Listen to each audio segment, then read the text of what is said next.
Bueno, vamos a continuar con el tema de termodinámica. Lo que vamos a ver hoy es los gases ideales. Si ustedes se acuerdan, cuando vimos el tema de fluidos, nosotros pudimos llegar a la ecuación de Bernoulli que nos permitía resolver un montón de problemas pensando en fluidos ideales, que eran fluidos incompresibles y fluidos que no tenían roce interno. Lo que vamos a hacer acá es definir un gas ideal como un gas de partículas puntuales, básicamente que no tienen volumen, y que no tienen ningún tipo de interacción entre ellas más que el chocar. O sea, ellas pueden chocar a través de choques completamente elásticos, donde se conserva también la energía, y chocan con las paredes. Ese es el único tipo de interacción que les vamos a permitir a las partículas que forman el gas ideal.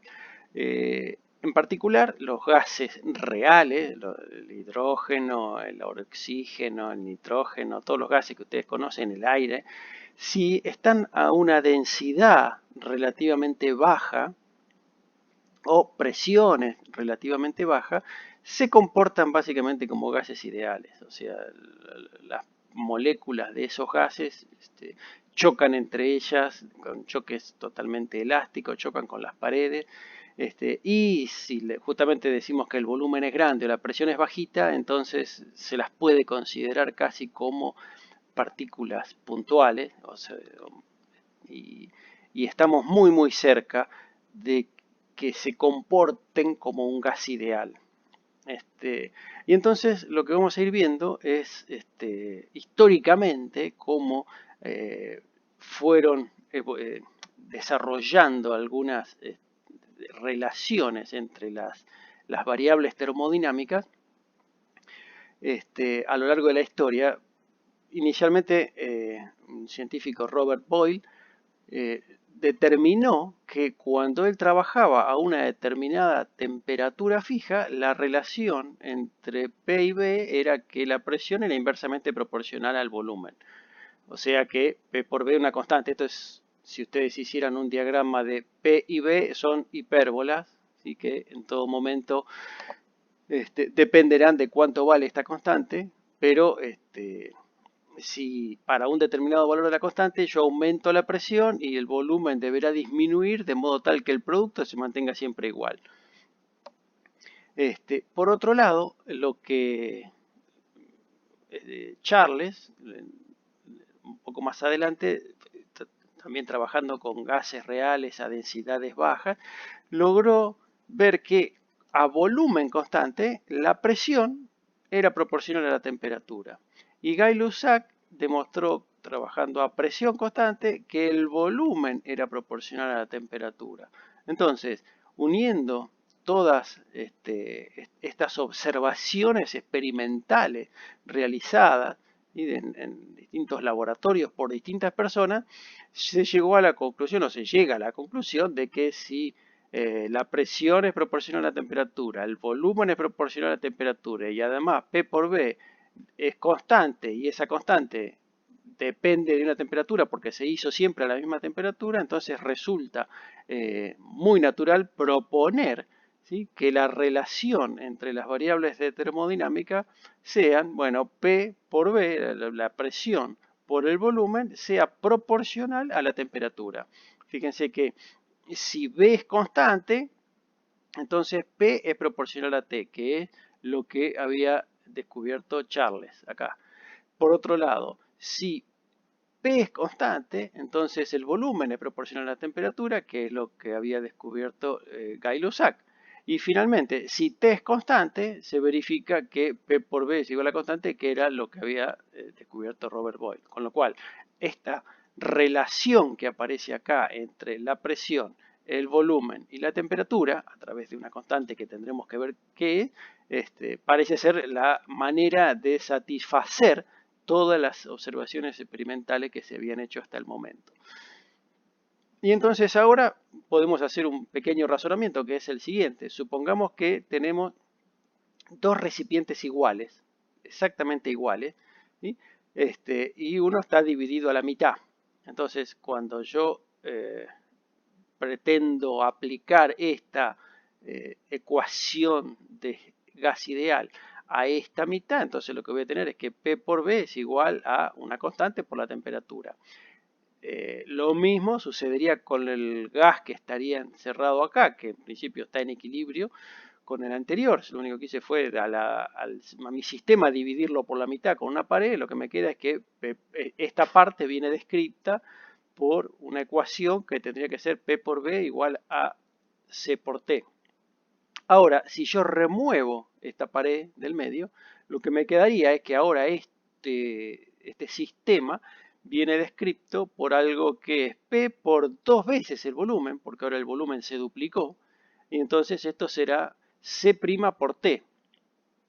Pero si yo me fijo en lo que es el mismo sistema, simplemente que le puse una pared, entonces la descripción no puede diferir, porque es el mismo gas. Lo único que hice fue mentalmente o físicamente haberle puesto una división al medio. Lo que queda es que evidentemente esta C o C' tiene que ser igual a 2C para que se verifique esto que tengo acá. O sea, para que sea compatible el resultado de tener este volumen con una división al medio, la constante C' que aparece acá tiene que ser 2 veces la constante C que yo utilicé acá.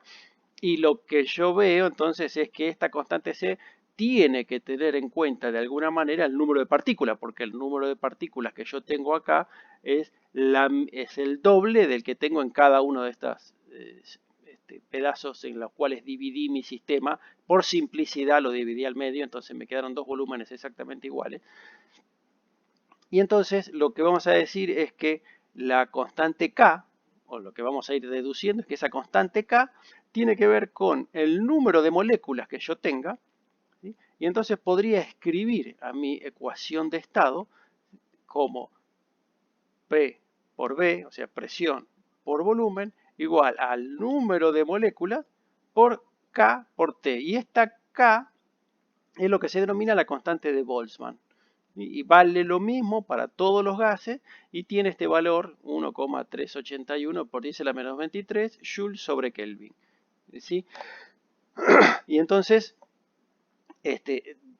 sabiendo el número de moléculas que tenemos en nuestro sistema y sabiendo la temperatura que estamos, ¿sí? Para un determinado volumen sabemos qué presión vamos a tener, o si lo tenemos a una determinada presión sabemos qué volumen está ocupando el gas. Esa es la función que cumple la ecuación de estado, ¿no? Me relaciona mis variables de termodinámica a partir de las hipótesis iniciales que hicimos de un gas ideal y que se cumplen muy bien para gases reales a densidades relativamente bajas. Pero el tema es que en química no se usa el número de partículas, sino que se usa el número de moles. Los que hicieron alguna secundaria industrial en la parte de química saben de lo que estoy hablando. Para quienes no tienen idea de lo que estoy hablando, el mol es una cantidad de sustancia, independientemente de la sustancia que se trate, ¿sí? Y entonces lo que se hace en química básicamente es decir, bueno, yo lo que digo es que el número total de partículas es el número de moles que tenga multiplicado por el número de Avogadro, que entonces el número de Avogadro es el número de partículas que hay en un mol, ¿sí? Puede ser un mol de moléculas de agua, un mol de moléculas de hidrógeno. La cuestión es que en un mol de lo que fuere, siempre hay 6,022 por 10 a la 23 moléculas por mol. Y entonces podemos escribir este número n, que es el número de partículas, como el número de moles por el número de Avogadro, que es el número de partículas que hay en un mol. Entonces, reescribiendo nuestra ecuación original, que era P por B igual a NKT, y en lugar de n pongo el número de moles por el número de Avogadro por la constante de Boltzmann por T, lo que aparece acá es el producto del número de Avogadro por la constante de Boltzmann, que si ustedes se acuerdan, este es un número, el número de Avogadro es un número que es del orden de 10 a la 23, mientras que la constante de Boltzmann era un número del orden de 10 a la menos 23, este producto de n por a es un número del orden de 1. Así que entonces es este número que está acá, 8,314 Joule sobre Volt por Kelvin. Y este valor, este número de este producto del número de Avogadro por la constante de Boltzmann recibe el nombre de R, que se llama la constante universal de los gases. O sea, todos los gases, siempre hablando de bajas densidades o presiones razonables, se comportan de la misma manera, por eso esta constante R es la constante universal de los gases. Y si en lugar de trabajar esto, este Joule sobre mol por Kelvin son las unidades de R, cuando nosotros trabajamos el volumen en metros cúbicos y la presión en pascales. Pero a veces la gente, o va a haber problemas en los cuales ustedes tengan el volumen en litros y la presión en atmósferas. Entonces, en esas condiciones, el valor de R cambia, cambiamos estas unidades para escribirlos en litro atmósfera sobre mol por Kelvin, ¿sí? Y entonces el valor de R, la constante de los gases, es 0,082. Y dependiendo de la forma en que tengan las unidades acá, puede variar el número pero básicamente los más utilizados como constante, como valor de la constante de los gases, la constante universal de los gases, es este 8,314 o el 0,082. Y entonces llegamos finalmente a lo que vamos a conocer, o lo que nos va a acompañar por el resto de la cursada, la ecuación de estado del gas ideal, que es esta relación que tenemos acá de las variables termodinámicas. Y me dice que P por B es igual a nRT, donde P es la presión en las unidades que sean, o pueden ser pascales, o pueden ser atmósferas, o las unidades que ustedes elijan, o las que estén acostumbrados a trabajar. El volumen puede ser metros cúbicos, pueden ser litros, pueden ser, no sé, centímetros cúbicos, etc. Habrá que ser coherente con las unidades de la ecuación para que las unidades de este miembro sean igual a las del otro lado de la igualdad. Para eso habrá que usar el valor correcto de R con las unidades adecuadas. ¿Sí? Pero de este lado entonces tenemos el número de moles por R, que es la constante de los gases, por T, que es la temperatura absoluta. Temperatura absoluta, recuerde que la definimos la clase pasada y se mide en Kelvin, ¿sí? Y es una temperatura que nunca puede ser negativa, entonces esta ecuación jamás voy a tener acá un valor negativo que haga que alguna de estas dos cosas tenga que ser negativa, y que lo peor que podría pasar es que fuese cero. Entonces pensar que la temperatura esta es cero para un volumen que no es cero, entonces tendría yo pensar que la presión es cero. Pero yo ya les comenté que vamos a ir viendo que jamás se puede dar que la temperatura llegue a cero, se puede llegar a valores tan pequeños como uno quiera, pero nunca a cero, y entonces lo que estamos viendo es que la presión es la que toma valores muy pequeños, porque estas dos cosas, el número de partículas y el R es una constante, el número de partículas es algo que en principio es distinto de cero, y lo que hace esta ecuación es relacionarme las variables termodinámicas. De paso, podemos repasar lo que se denominan variables intensivas, que son las que dependen las que no dependen del número de partículas o de la cantidad de materia que tengo en el gas, que es la presión y la temperatura, mientras que las variables extensivas son las que sí dependen del número de partículas, que son el volumen y obviamente el número de partículas, ¿no? Como regla o como corolario de esta ecuación es que una ecuación de estado, o esta ecuación de estado en particular, o cualquier ecuación de estado que pueda, lo que nos dice es que conocida tres de estas variables, sean intensivas o extensivas, la restante queda determinada. Y algo que tenemos que resaltar es que todo esto está pensado para situaciones de equilibrio, ¿sí? Recuerden, o vamos a recordar y a definir una situación de equilibrio, es para cuando estas cosas están definidas. O sea, yo tengo un sistema donde puedo medir una temperatura, puedo medir una presión, puedo conocer el número total de partículas y tengo un volumen fijo. Si alguna de estas cosas no está definida, entonces mi sistema no está en equilibrio. Imagínense una situación donde tengo en una habitación la temperatura ambiente y en una punta una pava hirviendo. Estoy calentando el agua para el mate y tengo la pava hirviendo. La temperatura no está uniformemente determinada en todo mi sistema. Entonces no puedo estar hablando de que ese sistema esté en equilibrio.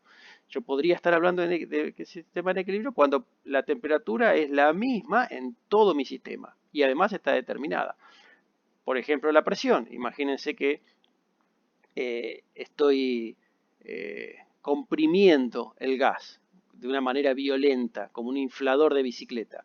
¿Sí? Le estoy pegando el bombazo para empezar a inflar la bicicleta. Y entonces lo que va a pasar es que la presión, primero que está cambiando, y segundo que es muy probable que entendida la presión como el número de choques por unidad de tiempo, por unidad de área, en la parte de la bomba, del pistón que está comprimiendo, el número de choques sea mayor que sobre la parte donde el aire tiene que salir para meterse en la rueda de la bicicleta, y entonces ni siquiera está uniformemente definida la presión, porque va a tener distintos valores que además están cambiando con el tiempo. Entonces yo en un sistema en el cual se está comprimiendo el aire no puedo hablar de equilibrio. Tendría que modificar el inflador, moverlo hasta una cierta posición, esperar un rato que se pasen todos los transitorios que puede haber dentro de mi sistema y entonces ahí podría definir la presión que tengo dentro del inflador, podría definir la temperatura,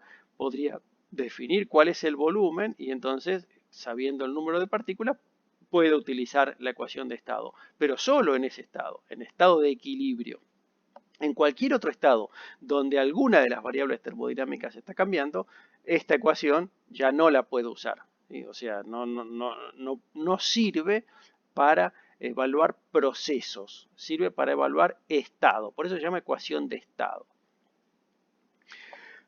Y bueno, como gas ideal ya no hay mucho más para decir. O sea, arrancamos con las observaciones experimentales de principio de siglo y llegamos a la ecuación de gas ideal, que es esta que está acá.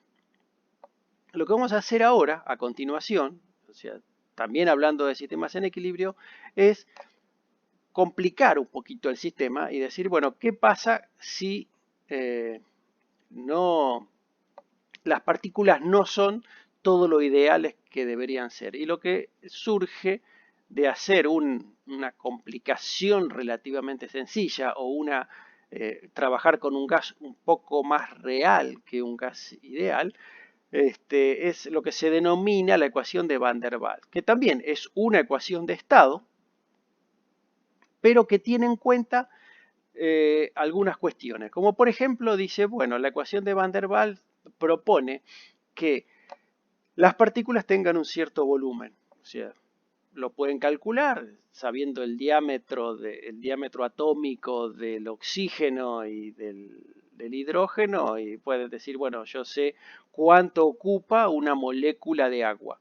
Entonces, si voy a estar trabajando con vapor de agua, yo sé cuánto ocupan las moléculas de vapor porque conozco de vapor de agua porque conozco el, el, el volumen de una sola molécula o una molécula de nitrógeno, pueden calcular cuánto vale el volumen de una molécula de nitrógeno y entonces lo que hizo Van der Waals fue a la ecuación de estado decir P por B igual a nRT, al término donde está el volumen le restó una cantidad que tiene que ver con una constante B larga, por n, donde n es el número de partículas. Y esto, si quieren, es el volumen que tendría una de las partículas de la cantidad de partículas que tengo. Entonces lo que estoy diciendo es, bueno, ya las partículas no tienen todo el volumen disponible para moverse, sino que le tengo que restar un pedazo del volumen que proviene de que las partículas ahora no son puntuales, tienen su extensión, son esferitas, si quieren, que están chocando. Y por otro lado, lo que surge es que las moléculas tienen una pequeñísima y de muy corto rango fuerza atractiva. O sea, las partículas tienden a quedarse atraídas o a sentir una pequeña fuerza de atracción que, si la energía cinética es muy grande, cuando chocan, esa fuerza no alcanza para, para mantenerlas unidas y entonces vuelven a despegar y quedan como partículas individuales. Pero podría darse la situación, que de hecho en la vida cotidiana se da, que si la temperatura baja lo suficiente, o sea, yo les había dicho que la temperatura estaba vinculada con la energía cinética de las partículas, si la temperatura baja lo suficiente, entonces esa fuerza de atracción lo que comienza a ser importante y comienzan a quedarse pegadas las partículas que componen el gas, y entonces estamos hablando de que el gas deja de ser gas para transformarse en un líquido, ¿sí? Entonces estaría licuando el gas porque aparecen interacciones entre las partículas que ya lo dejan de ser un gas y se empiezan a licuar porque se empiezan a quedar todas pegoteadas en torno de un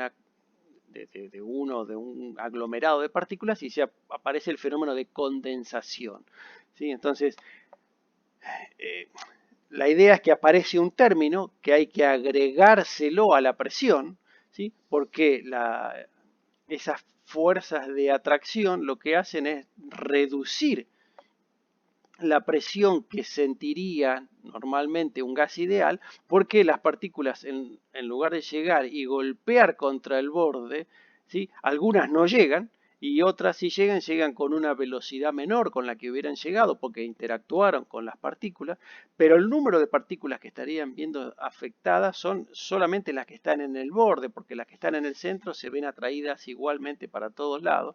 Y entonces se puede demostrar de que el término que corrige a la presión tiene que ver con la densidad y además con la densidad al cuadrado, que entonces si pensamos la densidad como el número de partículas dividido el volumen, entonces acá tenemos un término que tiene que ver con la densidad al cuadrado, ¿sí? Con otra constante, y estas dos constantes A y B son lo que se llaman las constantes de Van der Waals y están tabuladas para todos los gases o la mayoría de los gases. Ustedes buscan constantes de Van der Waals y le dicen cuánto vale A y cuánto vale B. Pero entonces la ecuación que tienen que utilizar es esta, que ya no es tan simple como esta que estaba acá. Esta que estaba acá, fíjense, para valores de T constante, este producto se tiene que mantener constante, así que en un diagrama PV estas son todas hipérbolas, dependiendo del valor de la temperatura. Cuanto más grande la temperatura, más alejada de los ejes es la hipérbola, pero son todas hipérbolas continuas. Mientras que esta ecuación que está acá ya no podemos decir a simple vista que sea una hipérbola. Y entonces lo que se hace es estudiar cómo en un diagrama PV, cómo sería la variación para distintos valores de la temperatura. Entonces esto sería cómo se comporta nuestro gas o nuestro sistema para distintas temperaturas, ¿sí? A medida que nos movemos en el eje de volumen o en el eje de presión. Y lo que sucede es que para temperaturas menores que una temperatura crítica, y ahora vamos a ver a qué me refiero con esta temperatura crítica, esta ecuación que está acá, en un diagrama PV, donde antes teníamos hipérbolas todas iguales, tenemos este comportamiento extraño. Así, inclusive un comportamiento que podemos llamar no físico, porque pensemos en esta parte de acá. Yo voy disminuyendo el volumen y la presión aumenta. Disminuyo más el volumen, la presión sigue aumentando. Pero cuando llega un punto, yo disminuyo el volumen y la presión disminuye. Eso es, comprimo algo y se achica la presión. Eso es antiintuitivo y es no físico. Lo que está sucediendo en esta parte es lo que se llama están coexistiendo dos fases, la fase líquido y la fase gaseosa, porque este comportamiento es como si fuera de un gas, pero esta parte, para pequeñas variaciones del volumen, tengo variaciones muy grandes de la presión. Esto ya es la parte donde mi sistema está en estado líquido, y en esta parte de acá lo que estamos teniendo es la transición entre líquido y gas. Si me estoy moviendo, achicando el volumen para una temperatura menor, lo que voy a tener es que aumenta la presión hasta un determinado punto. Luego la presión se mantiene constante, pero a medida que yo sigo disminuyendo el volumen, lo que sucede es que se va condensando mi sistema hasta que a una determinada valor de volumen todo mi sistema se condensó y está en la fase líquida, y entonces si yo quiero seguir achicando el volumen, tengo grandes variaciones de presión. Por convención, lo que se hace es, en esta situación extraña dada por esa forma que tiene la ecuación de Van der Waals, lo que por convención lo que hace es se traza una recta, ¿sí? Y se deja la misma cantidad de área arriba que abajo para decir por dónde es que estaría viniendo la curva de comportamiento de un gas de Van der Waals que se está condensando. Entonces ustedes pueden venir hasta acá. Con esta construcción podrían definir una presión a la cual se produce la transición de fase entre gas y líquido. Y recuerden que la convención es que la recta que voy a suponer para que el sistema recorra este pedazo de transformación donde coexisten las dos fases, tiene que dejar la misma cantidad de área arriba que abajo, y entonces las isotermas de Van der Waals tendrían esta pinta. Yo subo hasta acá, ¿sí? Acá tendría este comportamiento que viene dado por la ecuación, pero como es un comportamiento que no tiene un correlato físico, sino que es un artilugio matemático, lo que hago es la reemplazo por una recta, donde yo me tomé el trabajo de dejar la misma cantidad de área arriba y abajo, y luego acá tengo la parte donde mi sistema se comporta como un líquido, porque si yo quiero achicar el volumen, la presión aumenta mucho. Lo mismo para una temperatura mayor. O sea, recuerden que las temperaturas, la temperatura es el valor de esta constante, o de lo que tengo de este lado de la igualdad, ¿sí? Y entonces, cuanto aumenta la temperatura, las curvas se corren hacia allá.